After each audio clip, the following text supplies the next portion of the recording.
Hello and welcome to another episode of Amputee Outdoors. It's February in the Pacific Northwest, which means everything is cold and wet. Perfect for going camping and backpacking. But how do you stay warm and dry when everything is cold and wet? Well, come with me and I'll show you how I do it. Come on. Well, like any outdoor adventure, you don't just want to toss stuff into your backpack and figure it out on the trail. You need to research the trail, read the trail reports, and especially the weather predictions for the area. With that knowledge in hand, you'll have a much better idea of what you will need and not need.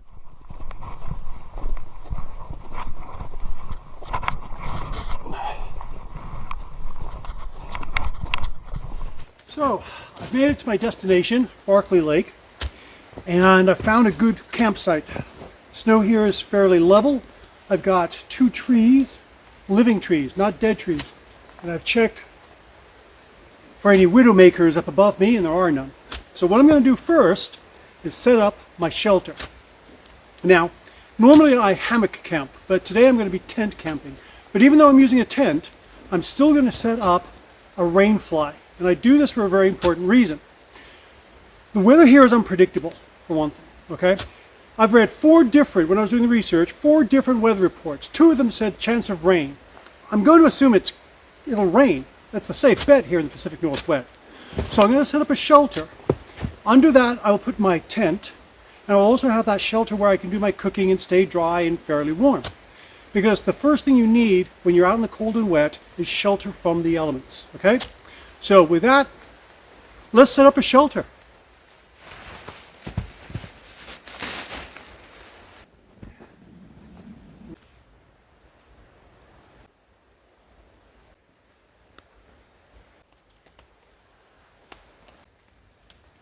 Okay, so now I have my shelter set up and all my gear can stay dry, my tent can stay dry, I can stay dry while I'm cooking and eating, and I can sit here and look out and enjoy Barkley Lake. All right, let's get on with the tent. Now, my waterproof tent is waterproof, but it's sitting on snow. And no matter how waterproof something is, eventually, especially on snow, it'll start soaking through. It's also going to be very cold. So for a ground tarp, I have one of those kind of heavy-duty emergency blankets. It's orange on one side, Mylar reflective on the other. And I'm going to put it down with the orange side down, Mylar up, so that it will protect the bottom of my tent in case also I've put my tent on top of a twig and don't know it because I can't see it in the snow. And it'll also reflect heat back up, and it'll also keep my tent from getting damp from the soaking moisture of the snow. So let's get this down first. All right, with that in place, I can now set up my tent.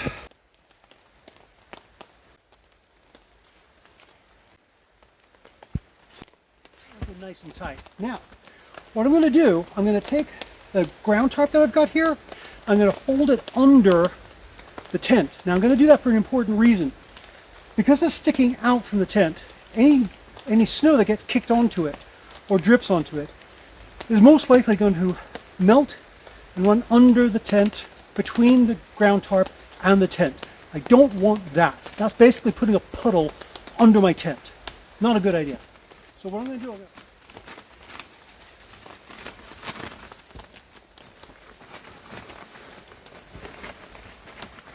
now you're probably looking at my sleeping bag here and thinking, Glenn, your sleeping bag's getting all wet. What the heck, man? Don't worry about it. It's in a plastic bag.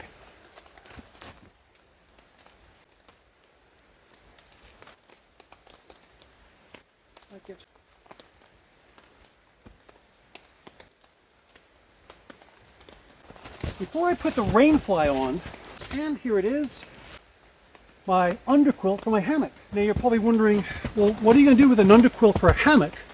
Well, in this case, it's going to become an overquilt for my tent. What I'm going to do, I'm going to open this up and lay it over my tent and then put my rain fly on. This will give you an extra layer of warm insulation. Because it's breathable, it'll allow the condensation to escape, at least mostly. But mostly it's going to be able to keep the interior of the tent warm, which is what I want. Not everybody does this. Some people do. Some people use wool blankets. I like using wool because it is insulating and getting wet doesn't bother it, and it wicks moisture really well. The problem being with wool though is that it's very, very heavy. And this is significantly lighter. And this underquilt here, along with all my other gear, I'll put a link to it down below. So if you'd like what you see, you can get one yourself. Oh, and if you go down to the description down below, you see that Buy Me a Coffee link. Click on that. Buy me a cup of cocoa for $1. Help support Amputee Outdoors. Appreciate it if you do that. All right, let's get this thing on.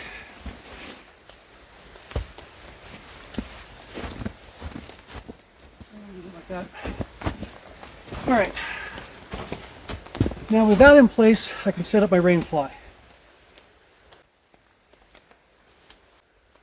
There we go.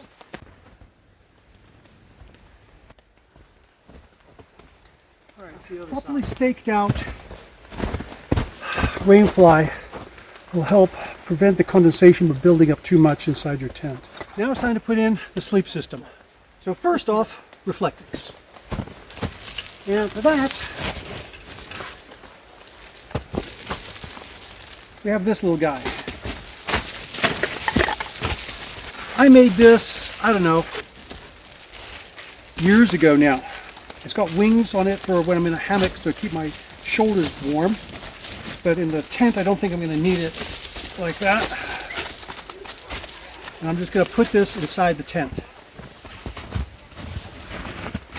So the next thing that's going in is my inflatable air mattress. All right, I've got that in. And as you can see, my sleeping bag is just going to fit in there nicely. Not much room in this tent because it's just a one-person tent. I've got enough room on the sides there where I can put my electronics in the night so they don't get all cold. Because one thing, and I want to show you this. One thing about camping in the cold and wet is that your electronics are going to suffer. The batteries are going to die faster. So what I've got on the inside of my camera bag here is reflectix material as well. Okay, and I've just made a little pouch of it in there. It's a reflector of heat.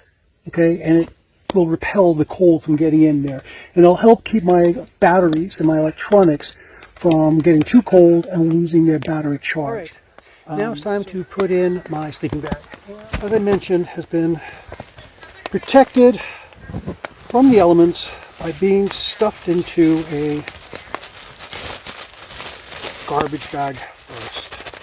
Okay, so this is all nice and dry, and let's keep it that way and get inside my tent here.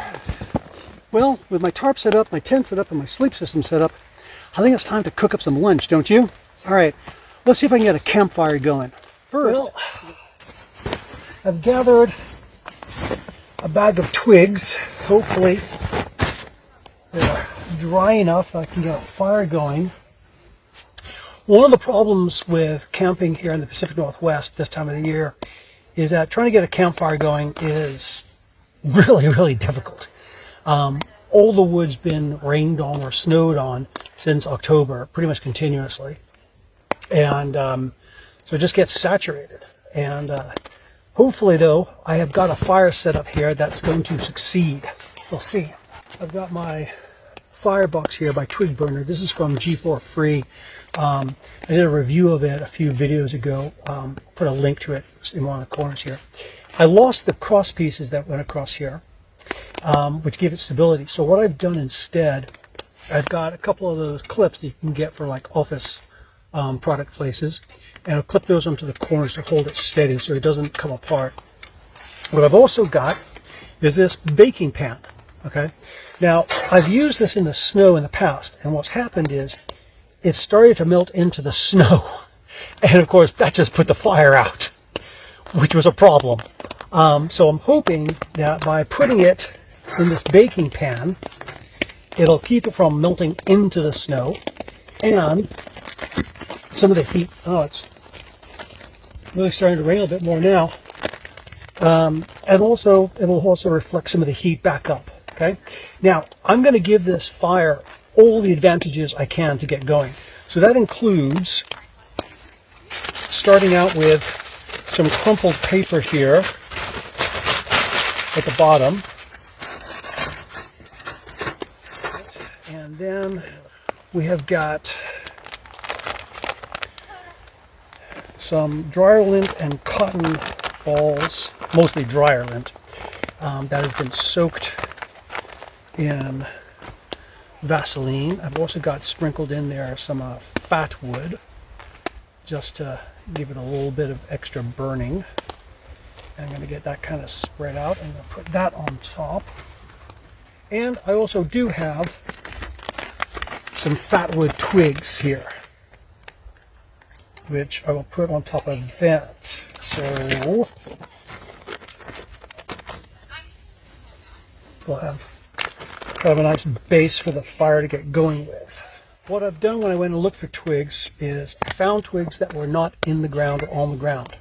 I was looking for twigs that were up off the ground. They're the ones that are going to be a little bit drier.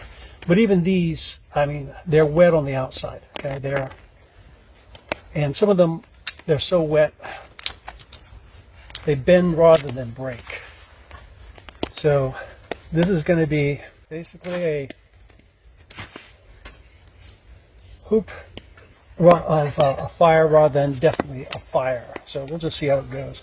Now I did bring my backup camp stove just in case, because this may not work. Well, I've got my fire going more or less, and I'm just going to get it going a little bit more and get some of these twigs down there a little bit lower, and I can put on my pot, cook up my stew. Now you'll notice I'm wearing these leather gloves here. I advise that if you're going to have a campfire like this, put on a pair of leather gloves. They're cloth on the back, but leather here. Because if you're having to touch things, chances are you're going to burn your fingers. And I've done that. Not very pleasant experience, so definitely get some leather gloves. I think I can actually maybe cook up some stew now. So put that on there. Got my can of chunky, hearty beef stew.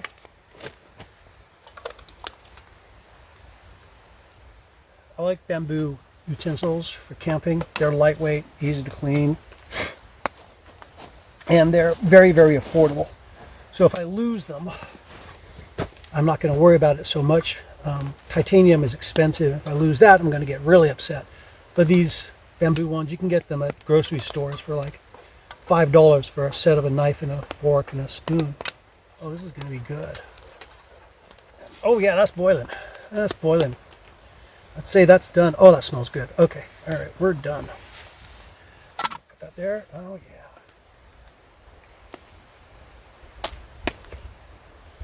yeah. Nice and hot. Tell you, some hot stew, a little campfire, out in the woods. Life is good. Life is very, very good. Oh, I love this. I think for the afternoon, I'm just going to chill out and relax and enjoy the quiet.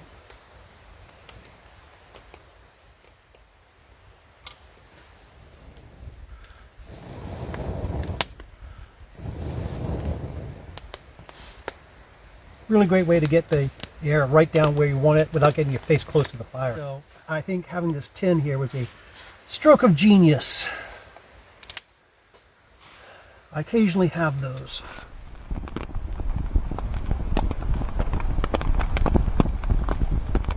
I don't know why, but my phone didn't record the cooking part of this whole evening. But I got all my food cooked. Looks good, doesn't it? And it's really good. It's hot. It's tasty. In fact, when you go camping, food tastes better every time. Every time. And I think it's because when you're cooking like this, it's more of a challenge. It's more of an adventure. So you appreciate the food that you've cooked more than you would if you cook this at home.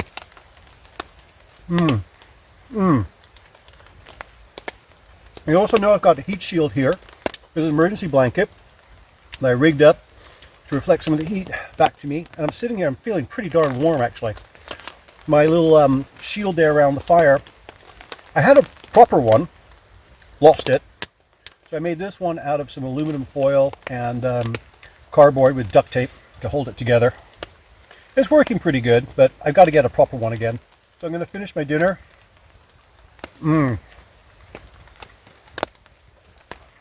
Relax by the fire. And probably hit the sack nice and quiet. Just the sound of the rain hitting the tarp. It's beautiful. I love it. Well, it's getting late. I think I'm just going to let this wood burn down and leave this load of wood here stuck by the fire. Hopefully it dries.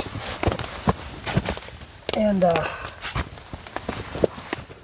be able to have a good fire tomorrow morning to cook my sausages and eggs on. It's been a pretty good day. I've gone through a lot of stuff. I've covered a lot of things. I hope this has been useful to you. I hope you've learned some things from what I've been doing here. If you have ideas or suggestions about other ways of doing the things that I've been doing here to stay warm and dry when it's cold and wet, go down there to the comments section and put in your comments. Tell me about your ideas and your techniques. And if you've got links to other videos where you do a similar kind of thing, mention those as well. Because one of the things that's nice about YouTube is that we can learn from each other and help each other find better ways of doing things that we love to do, like camping, even when it's cold and wet like this. So, like I said, I hope you've learned something. If you've enjoyed this video, give it a thumbs up. Hit that like button, hit the subscribe button if you haven't already. And if you go down to buy me a coffee for $1, you can buy me a hot cocoa, and that money will go to funding Amputee Outdoors and my outdoor adventures.